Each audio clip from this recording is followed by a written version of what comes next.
Also new at 10, we've received several reports of ghost sightings in downtown Jackson. WBBJ 7 Eyewitness News reporter Jordan Hubbard is who we're going to call to tell us more. Now, over the course of the evening, I've had the chance to make contact with a few of the ghosts we've heard from tonight. The first, well, former Jackson judge Milton Brown Gilmore.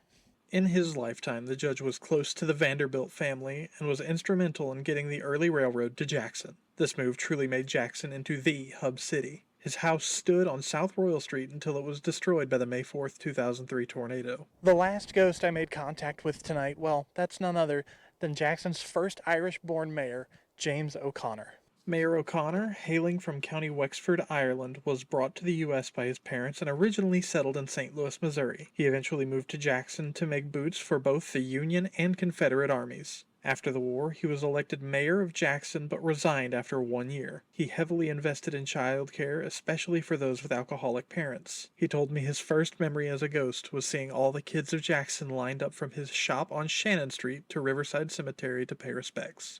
The ghosts have led me back to First United Methodist Church. Let's go inside and see what they have to show us. As it turns out, the ghosts are helping out the Jackson area business and professional women. Their dinner, catered by Baker Brothers Barbecue, is part of their annual ghost walking tour to help the hub city get into the Halloween spirit. These are people that lived here in Jackson, and they died here. And so it's a historical type of event and educational for our community. After the dinner, the ghosts guided visitors through the Jackson of the past. In downtown Jackson, Jordan Hubbard, WBBJ 7 Eyewitness News. This was the 16th year of the annual Ghost Walking Tour.